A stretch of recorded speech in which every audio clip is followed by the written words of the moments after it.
et on va parler humour avec notre invité, humour noir même, j'ai envie de dire. Bienvenue Alexandra Pizzagalli sur ce plateau. Bonjour. Vous êtes toute jeune humoriste, Oui. si jeune quand même, je vous rassure.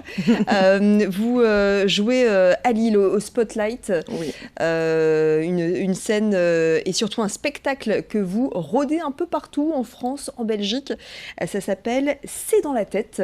Expliquez-nous un petit peu, Alexandra, d'où vous venez avant de parler du spectacle, d'où vous venez et qu'est-ce que vous avez fait précédemment? Bon, déjà j'ai grandi à Paris, donc je viens de Paris, région parisienne, et avant d'écrire ce spectacle, alors j'ai fait 2 ans de théâtre, mais il y a un petit moment. Ouais. Après il y a eu plusieurs années de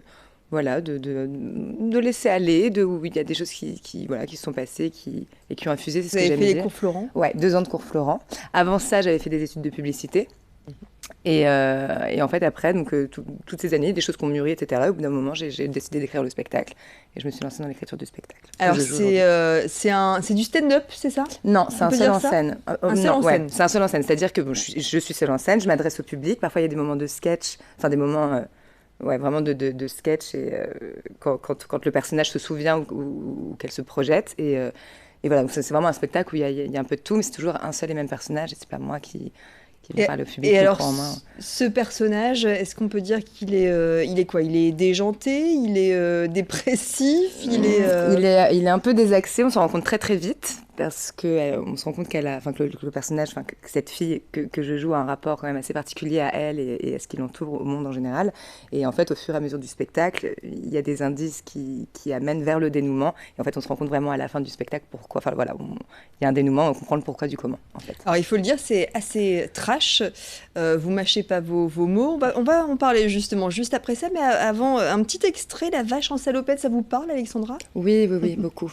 Bon, écoutez, on va regarder un petit peu de quoi ça parle, ce spectacle. Je déteste les femmes enceintes. Et hors de question que j'en devienne une. Mais alors attention à ce qu'on dit, parce que dans notre société, la femme enceinte, c'est la meilleure version de l'être vivant, le mammifère sacré, patouche. On fustige la gazelle habillée un peu court, mais on s'émerveille devant la vache en salopette, c'est la règle. Moi, ça me dépasse. D'autant qu'entre les deux, jusqu'à preuve du contraire, s'il y en a bien une qui s'est fait tirer, c'est la grosse, qu'on se le dise. Et cette façon sournoise qu'elles ont de quémander un siège dans les transports en commun, c'est agaçant. Parce qu'elles ne le demandent pas, elles le suggèrent, en fait. Comme s'il fallait que ça vienne de nous les passagers non fécondés. Voilà, ça part fort, en tout cas. Pas de limite, Alexandra? Non, alors c'est vrai que ce sketch, il n'est pas représentatif du spectacle. C'est un passage du spectacle. Là, en plus, il a été joué, je l'ai joué dans des conditions stand-up, justement. Mais c'est vrai que dans le spectacle, il est joué différemment, il est amené différemment.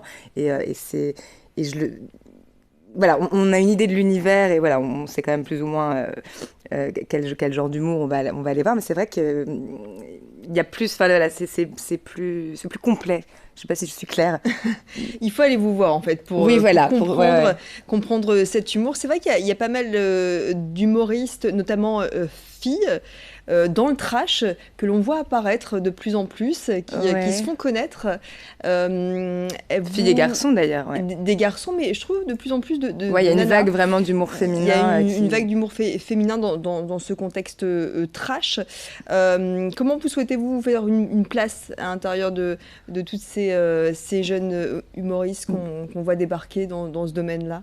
Je crois que même si c'est vrai qu'aujourd'hui il y a une sorte de parole qui se libère chez les filles, et c'est bien, c'est-à-dire moi je trouve ça assez positif que les filles, même les garçons, osent parler de certaines choses, mais j'ai pas l'impression de faire ce que fait quelqu'un d'autre, comme j'ai pas l'impression que quelqu'un d'autre fait ce que je fais, c'est-à-dire que je crois qu'on a toute notre place et qu'on a chacune un style et un humour bien différent, et je crois pas même qu'il y ait je crois qu'on a un style d'humour, et que c'est pas... Parce que souvent on parle d'effet de mode de l'humour noir, moi je crois pas à ça. Je pense vraiment que chacun a un style d'humour, a un univers, et voilà. Et ce qu'on fait sur scène, ça part de ce qu'on a dans le bide, si j'ose dire. Donc voilà, je crois qu'il y a de la place pour tout le monde, et que chacun se fera sa petite place avec ce qu'il a à dire sur scène. Et... Vous tapez sur qui, à part les femmes enceintes dans le spectacle? Oh, je parle de Daesh, du Troisième Reich, de la pédophilie, du cancer, du fait d'être trompé, du viol. Voilà, plein de sujets légers. dont vous vous inspirez au quotidien par, je sais pas, l'actualité, les médias? Qu'est-ce qui vous inspire? Ouais, je crois qu'il y a un peu de tout. Et c'est vrai que j'aborde, et je me suis rendu compte a posteriori, en fait, après avoir écrit le spectacle, que j'ai abordé des sujets qui, moi, m'ont bouleversée à un moment donné pour X ou Y raison. Des choses que j'ai lues, des choses que j'ai vues, que j'ai apprises, que j'ai vécues, qu'ont vécu mon entourage, proche ou lointain. Enfin voilà, des choses en tout cas qui m'ont touchée à un moment donné. Et c'est drôle de se rendre compte a posteriori, après avoir écrit un spectacle, c'est pour ça que quand je parlais d'infusion de ces années où, en fait, je pensais rien faire, entre guillemets, non, il y a des choses qu'on mûrit, et puis après, hop, écriture de spectacle, et il y a tout qui sort, donc c'est bien, c'est cohérent. Sur scène, ça se passe comment avec le public? Vous l'impliquez directement? Vous le prenez à partie? Très peu. Oui, ça par contre, voilà, c'est très vu dans le stand-up.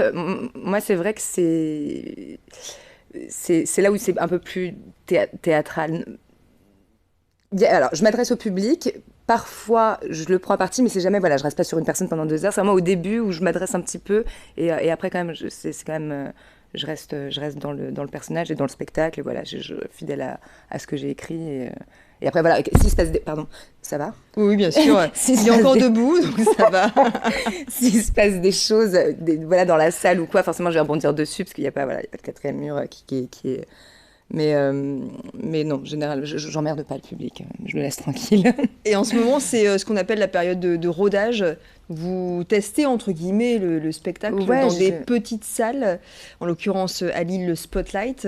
Donc ça veut dire qu'on réajuste 2-3 petites choses en fonction des réactions, parfois trop trash, pas assez trash? Ouais, non, alors je reste vraiment fidèle à ce que j'ai écrit. Après, forcément, oui, il y a des choses que j'ai enlevées. Depuis que je le joue, j'ai restructuré, j'ai enlevé certains passages, j'ai élagué du texte, j'ai rajouté des petites choses que j'ai trouvées comme ça, sous le coup de l'improvisation. Donc, voilà, et forcément, ça évolue.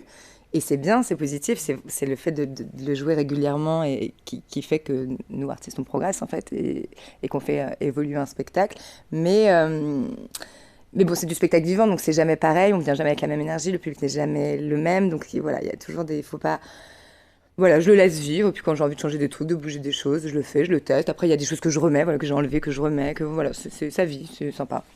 Très bien. Alexandra Pizzagalli, donc au Spotlight, et donc très certainement prochainement de retour dans la région des Hauts-de-France. Ouais, on n'a pas encore les dates, mais c'est en cours. C'est en préparation. On devrait revenir, ouais. Très bien. Merci beaucoup, Merci de nous beaucoup. avoir reçus, de vous être déplacés sur le plateau. Merci, c'est plutôt dans ce sens-là. Et ça se passe, donc, c'est dans la tête. C'est le nom de votre spectacle. À très bientôt. Merci, au revoir.